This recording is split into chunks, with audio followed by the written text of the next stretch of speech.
Yo, what is up everyone? OJ over here from Player Essence and welcome to another video. Today we have some awesome information for you guys, so let's go ahead and get right into it. And we are starting off with big Octopath Traveler news. So the stock replenishments at a big retail chain in Japan actually sell out very quickly. We also have celebrities that are offering up praise to the game, and even a manga artist accidentally buys too many copies of the game. So let's start with the restock sellouts. Yodobashi Camera received a restock of Octopath Traveler recently, and the store sold out of their stock replenishment in 3 hours across all locations. So for those who don't know, Yodobashi Camera is really big in Japan. Like, it's a huge retail chain. Think of it as like Best Buy or Target or whatever the case is. And across all of their locations, they sold out in 3 hours. That is absolutely phenomenal. Now, the game is the #2 best-selling product in the video game category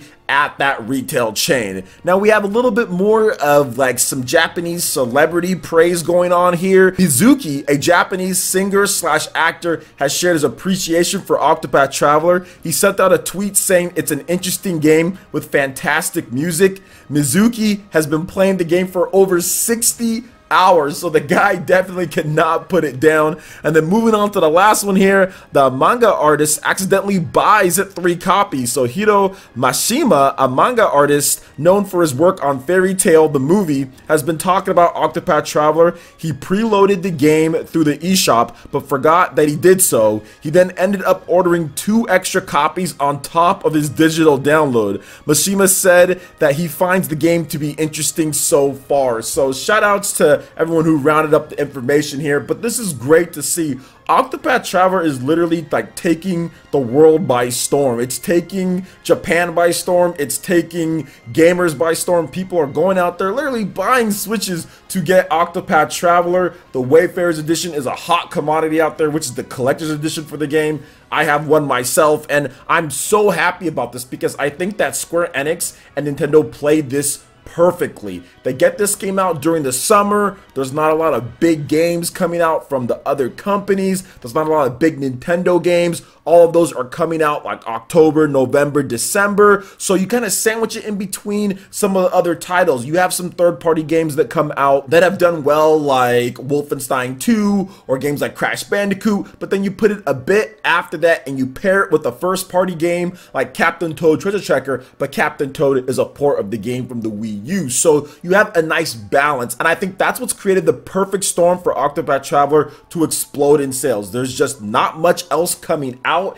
and it's one of the games on the Nintendo Switch that is so perfectly suited for the system. I'm not sure if there is another game that's more perfectly suited, as if this was the game that they said, you know what, when we're thinking about the Switch, this is the type of game that we would like to see, just because it plays beautifully in docked mode, it plays beautifully in portable mode. You can play with the Joy-Cons. That's actually my preferred way to play. You want to play classic with the Pro Controller, works well with that. And the HD rumble in the game is phenomenal. I know I've said it before, but I'll say it again every single time. If you want great HD rumble, actually implemented better than some of Nintendo's first-party games, and I would actually say it's the best implementation of HD rumble out of any game that I've played so far on the Nintendo Switch in an RPG or action game. This is the best that I've seen. Heck, Legend of Zelda doesn't even have it, and Xenoblades is not that great. It's okay, but it's not that great. This is what it's about when it comes to HD rumble. I don't even remember Xenoblades HD rumble. It's okay, but this is the best one. It is so good in my opinion. So definitely check out Octopath Traveler if you haven't already done so. And what do you guys think about this in terms of the restocks and the celebrities and everyone just kind of talk about how great the game is?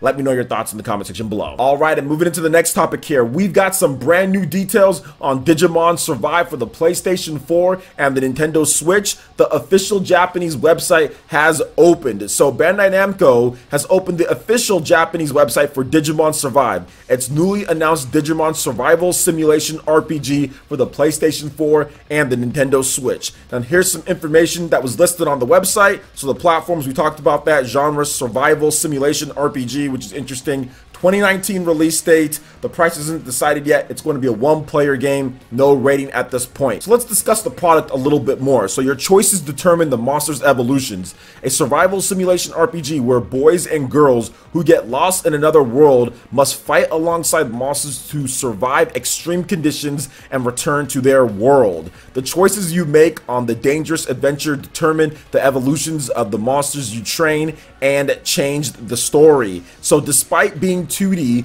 graphics have enhanced spatial presentation, depicting a fantasy-like world and producing a dramatic story and battles. Now here is some of the key staff. Character designer Uti Yukumo, and the composer is Tomoki Miyoshi. Now there's also some more information here. Digimon Thanksgiving 2018 special meeting and latest game report. So there will be a live stream event that will be held on July 29th, including the introduction of a new Digimon game, editor's note, Digimon Survive, of course, of that, and new Digimon related updates. You can check out more of that information, link in the description below. Now Digimon Survive, once again, 2019 PS4 and the Nintendo Switch in Japan. Now we did get some more screenshots that you guys are seeing. There's no footage yet. I'm guessing at that Thanksgiving 2018 special event or whatever the case is, they're gonna show off the first actual running gameplay footage of this. And this actually has me excited about Digimon once again. I've played some of them before, but it's been a while since we've had a Digimon game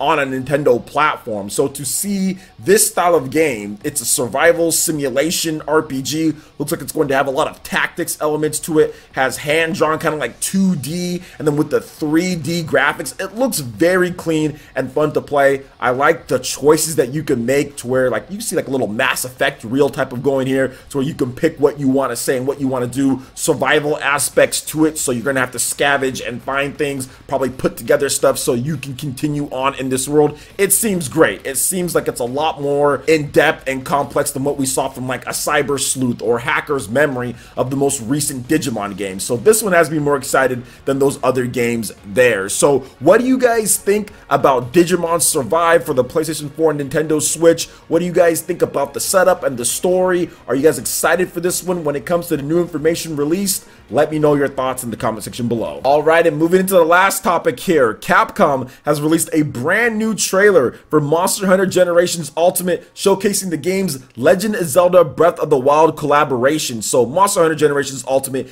is due out for the Nintendo Switch on August 28th in North America and Europe, and I might have talked about this before in a video or so, but I wanted to make sure people kind of knew about this because a lot of you guys were asking me about it, so I'm thinking you guys didn't see my video on it, so I wanted to talk about it again. But this is pretty cool because we do have brand new content from the Legend of Zelda Breath of the Wild in this here, in terms of the Champion's Tunic and other stuff as well. August 28th in North America and also in Europe, so that's also great. That is coming up. It will be here in a little bit over a month, and I do love what Monster Hunter does. I've never been able to get into the franchise like other people have, but I do love what they do with all the collaborations. That's one thing Capcom is very good with. They're good with collaborating with all the different first-party developers out there, or first-party companies, especially with Sony and with Nintendo when it comes to crossover content. We've seen a lot of stuff.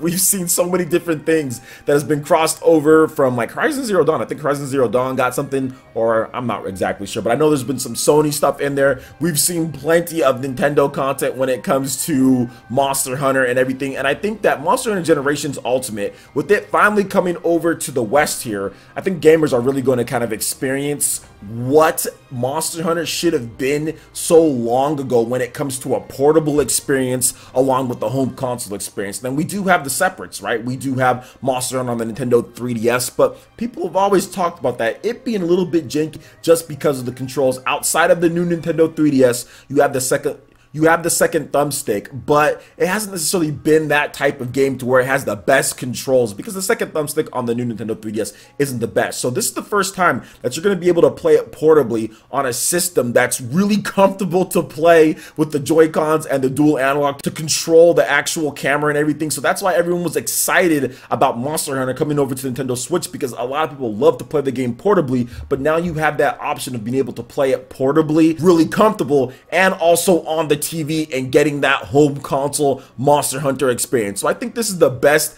of both of the different play styles that you can do, and I think that this will lead into, I know we don't have any official word, and Capcom has said that yes, they're planning on doing more Monster Hunter on the Nintendo Switch, but this is definitely going to lead into Monster Hunter, a brand new one coming out for the Nintendo Switch, not a Monster Hunter World, but a brand new Monster Hunter made for the Nintendo Switch. And I still feel that Monster Hunter Stories has a chance to come over on the Nintendo Switch as a remake as well. That is a 3DS game. It's like a classic RPG. I think it's really good, and I think that these two games are really going to spur that movement towards the full Monster Hunter experience on the Switch. But for those who are waiting for that, or if you haven't experienced Monster Hunter, apparently this is the most in-depth and complex one with over 90 monsters and all sorts of stuff. So maybe this is your game that you pick up on August 28th if you haven't been able to get into Monster Hunter games previously. I'm waiting to see if we get like a Monster Hunter Stories on the Nintendo Switch. That's what I really want. And of course, a Monster Hunter built from the ground up for the Switch. So what do you guys think about all the different topics here, from Octopath Traveler sales just doing phenomenal to Digimon Survive and Monster Hunter Generations Ultimate coming out this August? Let me know your thoughts in the comment section below. Alright, Ninja, that wraps it up for this video here. Go ahead and check out the links in the description below. We got Facebook and Twitter. Go ahead and give us a like and a follow on our social media. Really helps to spread the content of Player Essence across the internet in addition to YouTube. Also, make sure you check out our Patreon, Twitch, and YouTube live gaming pages and consider supporting Player Essence. When you do so, it gets you access to all sorts of cool benefits, perks, rewards, and emotes via YouTube sponsorship. So check out the link in the description below and consider supporting Player Essence right here on YouTube. Hit that like button if you did like this video. Lets me know you guys want more content like this going forward in the future. And subscribe to Player Essence for the latest RPG, Japanese, and Nintendo gaming news. Thank you so much for watching, and we'll catch you, Ninja, for the next video. Peace.